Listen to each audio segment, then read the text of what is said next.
Am I the asshole for telling Emile it's her own fault our son was hard to put to bed? My husband has glioblastoma, which is an aggressive brain tumor.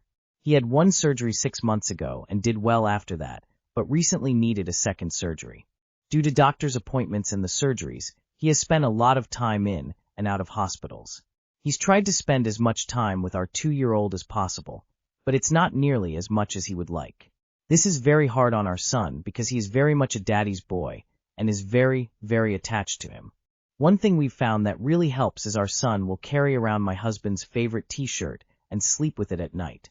My husband will wear it when he's around our son, then leave it with him when he's away. If I have to wash it for whatever reason before my husband can wear it again, I spritz it with my husband's cologne, add a smidge of his shampoo, and it does the trick, and our son is happy. Both sides of our family are aware of the shirt and the significance to our son. This past week was my husband's second surgery. The plan was for me to be at the hospital and stay with him after until visiting hours were over. Because of this, my mother-in-law was watching our son and would be putting him to bed. I reminded her of the shirt and told her the remedy, if she had to wash it for whatever reason, noting that he absolutely would not sleep without it. She said okay. I didn't get home until late that night, and my son was asleep on the couch, which was weird. He's a very big creature of habit, and only sleeps in his crib. I also noticed he didn't have the shirt. When I asked my mother-in-law, she said she felt he didn't need it, and decided to throw it in the washer, because it's unhealthy for him to be this attached. She then started complaining that my son was hard to put down, and said I need to get him healthier sleeping habits if I expect her to babysit.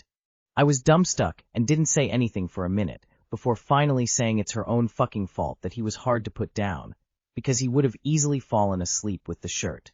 She called me ungrateful and said she was trying to help him adjust to a healthy sleeping pattern. I said she doesn't have to worry about babysitting anymore, and in the future, I'll get someone else to do it. She is now pissed at me and said that we made it hard for her to babysit by making him too reliant on the shirt, and that we should be glad she's helping us break him of it. Some other family members agree. I didn't want to bother my husband with this. As you know, he's fresh from brain surgery, but of course his mom told him. My husband is just as pissed as I am. However, with how our family is acting, and even my own mom saying Emile has a point, I wonder, am I being unreasonable for being upset? Edit to add, I have gotten a lot of people saying, this is her baby, she's scared, give her grace. I feel like I've been responding the same thing, so I'll copy and paste a response here that I feel sums up my answer pretty well to that statement. I understand the post makes it seem like I'm glossing over it, and that is fair to assume. The truth is, I have applied grace a lot over the past 6 months. And I don't regret it. She's done other things that have irked me, but I let it go because it hurts no one. Has it made our lives a little inconvenient? Sure. But I'm also sure what's more inconvenient is being told your son has a brain tumor. Obviously, that's terrible. So, we let her do what helps her feel better. This is her baby. He's 42 years old, but again, he is /her baby/. When my son is 42, he will still be my baby. So, I look the other way and balance my grief and pain to account for hers. Because I'd like the same. But now, it's impacting /my baby/. The fact that even when things calmed down, she bitched to my husband about it, expecting him to be on her side. She can't see where she went wrong, and that's what bothers me. I also have to go based on my husband's reaction. Because ultimately, yes, we are all hurting. He is the one going under the knife and facing mortality none of us want to deal with at 42. If he had responded to this the way you did, I feel I'd be more willing to take a step back. But he is also just as pissed and upset, because he is also thinking about his baby. He's already worried if he doesn't beat this thing, the people who will be around to support our son, and me through that time. He is terrified now of how his mother will treat our son in the name of grief. So, all of this to say, I see your point, and I'm not arguing I may be the ass here. I'm just explaining that I /have considered Emile's feelings in all of this. But I also have to balance 2 other people's. It can't just be all about her. Fuck her and the horse she rode in on. He's 2 and your husband has cancer and tiny bro needs comfort. This would only be vaguely reasonable if they were weaning him off like a year from now or something, not the fucking week of. Not the asshole. Your son is going through a traumatic time in his life. If a shirt brings him comfort while he's missing his dad, who TF is Mill to judge you or him? She seems incredibly uncaring. If your son were 20 and still sleeping with his father's shirt, spritzed with his father's cologne, then I'd say, whatever. It's literally fine. Having a comfort object to help him sleep harms absolutely no one. Not the asshole, and your MIL is probably in a state herself, but that doesn't excuse her horrendous behavior. Not the asshole, what the absolute flaming heck is wrong with her? He is a toddler who misses his daddy, who is fighting for his life, and she somehow gets a bee up her, but about him sleeping with a shirt? What a cruel and selfish thing for her to do. Absolutely don't let her babysit again. Also, that's her son who has a brain tumor. Surely she can understand how this is hard for that baby? Not the asshole. When I was young, my mother stole my blankie from me. I tore the house apart looking for it. I found it. She asked me, "Are you going to sleep with that blankie when you are married?" I am in my 40s. I do still sleep with that same blankie. I am married. I haven't spoken to my mother in 20 years. The blankie does no harm. The blankie only provides comfort. Screw anyone else and their opinions. Not the asshole. The kid is 2 years old. If he needs his dad's smell to feel relaxed enough to go to sleep, it's fine. He's only 2 years old. He's not 16 and going to bed with his whoopee. Why people insist on making children grow up before they hit double digits is beyond me. Am I the asshole for telling my dad that I don't care about making him proud? I, 17, am an affair baby. Dad and I only see each other 1 day a month. He said it was difficult enough to get his wife to agree to that, and that he didn't want to push it. He told me when I'm married I'll understand compromise. One of the 2 worst things that happened to our relationship was when his wife said I seem quite well read for a waitress' son. Have my grandpa to thank for buying me books, I suppose. My dad didn't say anything. I could understand her disdain given that dad did cheat on her with my mom, but his silence stung. The other was when I came out, and he said maybe I was just confused and should try dating his friend's daughter. He did give up on the idea, but things just haven't been the same. I just don't know what to say or how to act around him. He said he wants me to study abroad in the US or the UK and told me to take an IELTS exam. I took the exam and didn't do very well in it. Dad accused me of deliberately doing badly so I could stay with my boyfriend, 17. I told him I did my best, and he said I should have tried harder to make him proud. I snapped. I told him I don't actually care about making him proud, and Dad looked hurt and said he only wanted the best for me, and that I should try to understand. Not the asshole. I just can't imagine being that shitty of a person to cheat on your wife, and then continue to be a shitty father. If I was scorned wife, I wouldn't have stayed in this marriage and allow the kid to feel my disdain. She probably has her reason for staying, but other than that, I wouldn't have been around the kid. You're alive and existing now. You have a right to a good life despite your situation. Not the asshole. You don't exist to make him proud. Not the asshole, no question. He barely cares enough to want to see you on a regular basis and keep in contact. Why should you care enough to please his disloyal ass? You have plenty of people who care for you already that aren't him. If you want to make anyone proud, make them proud. Or hell, think about what you want and make yourself proud. He's not worth the thought. Not the asshole, but Pop and Pop's wife Def are. I can understand Pop's wife's hostility, even if it is uncool to direct at a child. But your Pop has to make some hard decisions here. Either he lives up to his responsibilities and acts like a dad, or he's just some sock puppet who will flop along and accept that events will be events. Dude sees you 12x/year and thinks he can make the hard calls about your test results. Maybe he could have shown up a few months prior, and running, to help you study or help in literally any other way possible, at all. Like literally at all. Edited for spelling. First of all, not the asshole. Secondly, don't go to the USA, it's not safe for foreigners, and also not safe for LGBTQ+ people. Come to NZ and bring your boyfriend too. You will need IELTS, but there are good ESOL schools to help with that. Not the asshole, you're not here to make him proud. That's not your job.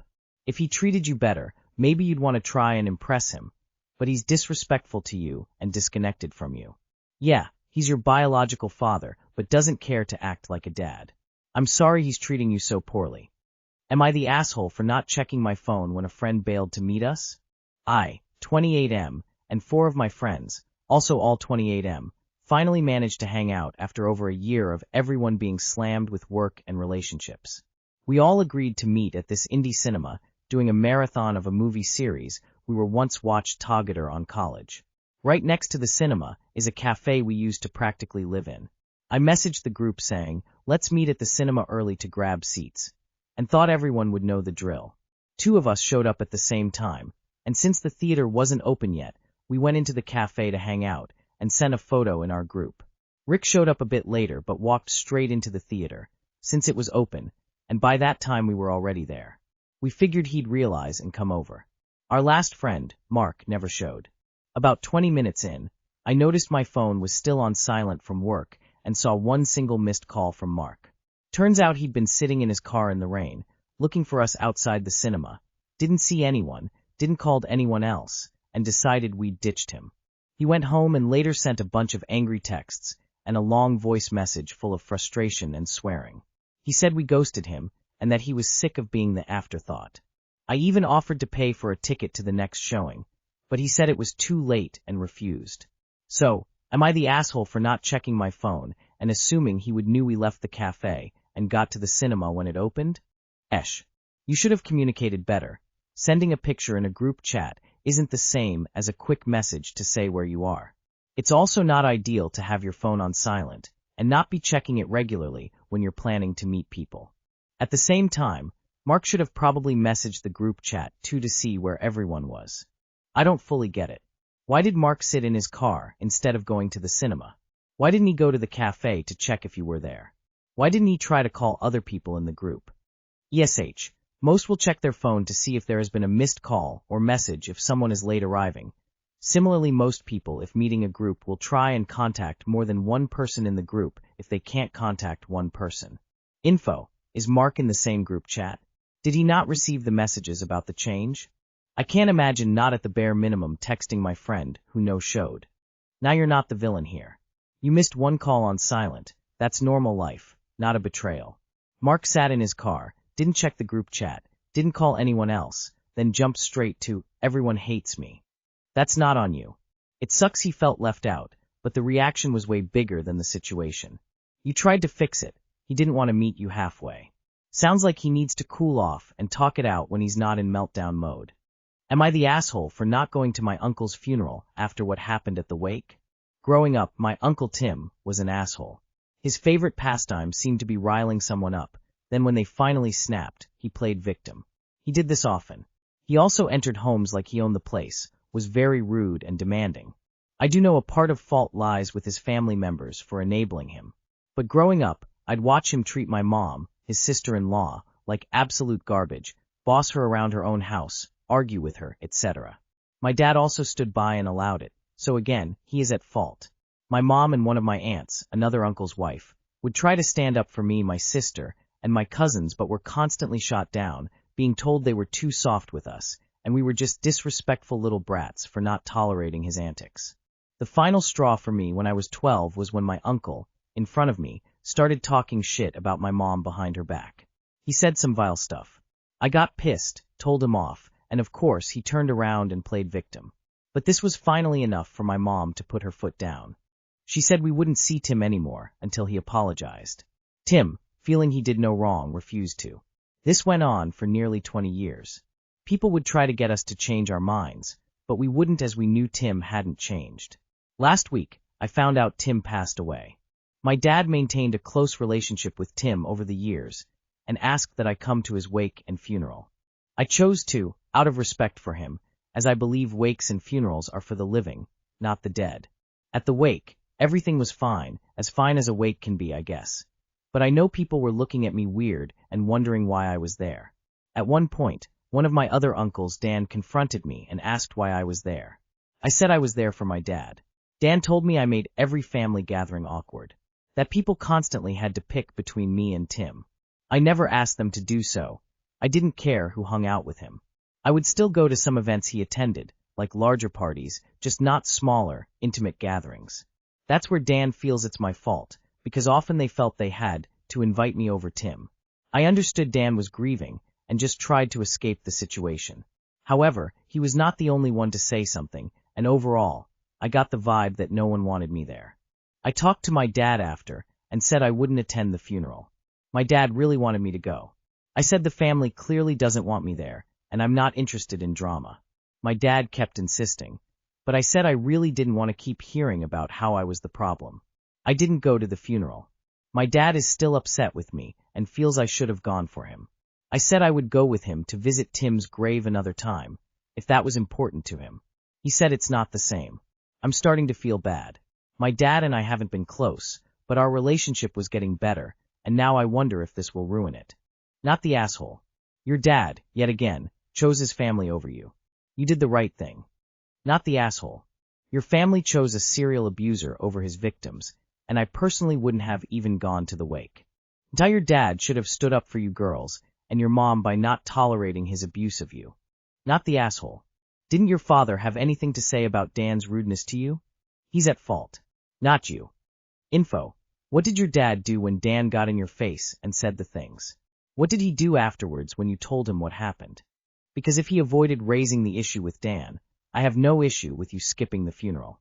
I'm confused. Why is your dad so comfortable with people talking to his wife and son so rudely?